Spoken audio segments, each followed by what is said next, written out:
عزیز طلباء و طالبات، السلام علیکم۔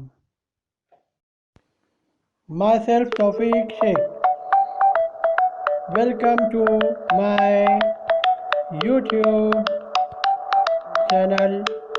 Like, share and subscribe. بچوں، آج ہم شروع کرتے ہیں 7ویں جماعت کا جنرل سائنس کا چوتھا سبق، جس کا نام ہے جانداروں میں تغذیہ۔ اس کا چوتھا پارٹ۔ بچوں، اس سبق کے پچھلے 3 پارٹ میں ہم نے نباتات میں تغذیے کے متعلق معلومات حاصل کیجیے۔ چلیے ابھی اس پارٹ میں ہم حیوانات میں تغذیے کے متعلق معلومات حاصل کرتے ہیں۔ حیوانات میں تغذیے کے نظریے میں جسم کو تغذیاتی مادوں کی ضرورت، غذا کھانے کا طریقہ اور جسم میں ہونے والے استعمال شامل ہیں۔ یعنی بچوں، حیوانات کے تغذیے کے نظریے میں کون کون سی چیزیں شامل ہیں؟ تغذیاتی مادوں کی ضرورت، غذا کھانے کا طریقہ اور جسم میں ہونے والے استعمال، یہ چیزیں حیوانات میں تغذیے کے نظریے میں شامل ہیں۔ بچوں، غذا میں پائے جانے والے مختلف تغذیاتی مادے کون کون سے ہیں؟ ان کا کیا استعمال ہے؟ اس بارے میں بچوں اس سبق کی شروعات میں ہی ہم پڑھ چکے ہیں۔ اگر یاد نہیں آ رہا تو اس سبق کا پہلا پارٹ اور ایک بار دیکھیے، آپ کو سمجھ میں آئے گا کہ غذا میں پائے جانے والے مختلف تغذیاتی مادے کون کون سے ہیں۔ چلیے آگے بڑھتے ہیں۔ بچوں، جسم کے تمام افعال کی بہتر انجام دہی کے لیے ضروری اجزاء غذا سے حاصل ہوتے ہیں۔ جسم کے تمام افعال کی بہتر انجام دہی کے لیے ضروری اجزاء غذا سے حاصل ہوتے ہیں۔ یعنی ہمارے جسم میں جو افعال چل رہے ہیں ان کو بہتر طریقے سے انجام پانے کے لیے ضروری اجزاء غذا سے حاصل ہوتے ہیں۔ بچوں، خون کے ذریعے یہ اجزاء جسم کے تمام حصوں تک پہنچائے جاتے ہیں۔ بچوں، ہم جو غذا کھاتے ہیں نا، ہم روٹی کھاتے ہیں، گیہوں کی چپاتی کھاتے ہیں، چاول کھاتے ہیں، مختلف غذائی اشیاء کھاتے ہیں، وہ اسی حالت میں خون میں شامل نہیں ہوتی۔ اس کے لیے غذا کا مائع میں تبدیل ہونا ضروری ہے جو خون میں جذب ہو سکے۔ اور حیوانات کے تغذیے میں غذا کھانے سے اخراج تک مختلف تغذیاتی مراحل ہوتے ہیں۔ ہمارے غذا کھانے سے لے کر بچی ہوئی غذا کا اخراج تک ہمارے جسم میں مختلف تغذیاتی مراحل ہوتے ہیں۔ بچوں، کیا کیا ہوتا ہے دیکھیں گے ابھی۔ مختلف تغذیاتی عمل کے مراحل کیا کیا ہے؟ پہلا مرحلہ ہے غذا کا داخل ہونا۔ غذا کا جسم میں داخل ہونا یعنی جب ہم کھاتے ہیں تو غذا ہمارے جسم میں داخل ہوتی ہے۔ دوسرا مرحلہ ہے انہضام، ڈائجیشن۔ ڈائجیشن میں کیا ہوتا ہے؟ غذا کا مائع حالت میں تبدیل ہونا غذا کا ہاضمہ کہلاتا ہے۔ یعنی دوسرا مرحلہ انہضام، ڈائجیشن، جس میں کیا ہوتا ہے؟ غذا کا مائع حالت میں تبدیل ہونا غذا کا ہاضمہ کہلاتا ہے۔ تیسرا مرحلہ انجذاب، ایبسارپشن۔ اب ہاضمے کے ذریعے تیار شدہ مائع خون میں جذب کیا جاتا ہے۔ یہ تیسرے مرحلے میں ہوتا ہے۔ کیا ہوتا ہے؟ ہاضمے کے ذریعے تیار شدہ مائع خون میں جذب ہوتا ہے۔ چوتھا مرحلہ ہے پچنا، استحالہ پچنا، یعنی کہ اب خون میں جو غذا جذب ہوئی ہے، جو غذائی مادے جذب ہوئے ہیں، جذب شدہ غذائی مائع جسم کے خلیات اور نسیجوں کی جانب حرکت کرتا ہے اور توانائی مہیا کرتا ہے۔ یہ تغذیے کا چوتھا مرحلہ ہے۔ کیا ہوتا ہے اس میں؟ کہ جذب شدہ غذائی مائع جسم کے خلیات اور نسیجوں کی طرف حرکت کرتا ہے اور توانائی مہیا کرتا ہے۔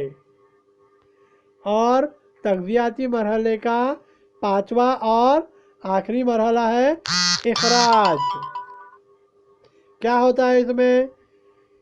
جن غذائی مادوں کا ہاضمہ اور انجذاب نہ ہوا ہو وہ جسم سے باہر خارج کر دیے جاتے ہیں۔ یہ تغذیے کا پانچواں اور آخری مرحلہ ہے بچوں۔ یعنی تغذیاتی عمل کے یہ 5 مرحلے ہیں بچوں۔ سمجھ میں آیا؟ چلیے آگے بڑھتے ہیں۔ بچوں اپنے ارد گرد کے حیوانات کا مشاہدہ کر کے یہ نیچے دیا ہوا جدول مکمل کیجئے بچوں۔ ایک سرگرمی کیجئے، بہت انٹرسٹنگ ہے۔ اس میں کیا ہے؟ حیوانات کا نام، غذا کی قسم یا اس کا نام، اور غذا کھانے کا طریقہ۔ یہاں مثال کے طور پر 2 نام دیے گئے ہیں، آپ اس میں اور ایڈ کر لیجئے۔ دیکھیے گائے کس قسم کی غذا کھاتی ہے، کیا کھاتی ہے، اس کا غذا کھانے کا طریقہ کیسا ہے۔ ایسے مختلف حیوانات کے نام، غذا کی قسم اور کھانے کا طریقہ، ایسا ایک جدول بنائیے بچوں۔ دیکھیے آپ کو، کوشش کیجئے آپ لوگ۔ اب آگے بڑھتے ہیں بچوں۔ ہمارے اطراف جو حیوانات غذا کھاتے ہیں ان کے غذا کھانے کے طریقے الگ الگ ہوتے ہیں بچوں۔ دیکھیے کچھ حیوانات غذا کو نوچ کر، چیر پھاڑ کر کھاتے ہیں، کچھ حیوانات چباتے ہیں، چوس نلی کے ذریعے چوسنے سے کچھ حیوانات اپنی غذا حاصل کرتے ہیں۔ یعنی ان باتوں سے آپ کے ذہن میں آ گیا ہوگا کہ حیوانات میں غذا کھانے کے مختلف طریقے ہوتے ہیں بچوں۔ یہ تو آپ کو اندازہ آیا ہی ہوگا۔ چلیے بچوں آگے بڑھتے ہیں۔ اب ہم حیوانات میں مختلف قسم کے تغذیے کی تفصیلی معلومات حاصل کرتے ہیں۔ اس میں پہلا ہے ہمہ حیوانی تغذیہ۔ بچوں آپ نے کبھی سوچا ہے امیبا جیسے یک خلوی جاندار غذا کس طرح کھاتے ہیں؟ امیبا ایک یک خلوی حیوان ہے، آپ کو معلوم ہی ہوگا۔ تو یہ اپنی غذا کیسے کھاتے ہیں؟ بچوں امیبا میں ہاتھ منہ جیسے اعضاء نہیں ہوتے، یہ یک خلوی حیوان ہیں، ان میں ہاتھ منہ وغیرہ نہیں ہوتے۔ یہ جسم کے کسی بھی حصے سے غذا جذب کر سکتا ہے۔ یہ کیسا غذا کھاتا ہے پھر؟ یہ غذائی ذرے کو سب طرف سے گھیر کر اپنے خلیے میں شامل کر لیتا ہے اور اس کے بعد غذائی ذرے پر مختلف خامروں کا عمل ہو کر اس کا ہاضمہ ہوتا ہے اور غیر ہضم شدہ حصے کو پیچھے چھوڑ کر امیبا کاذب پیروں کے ذریعے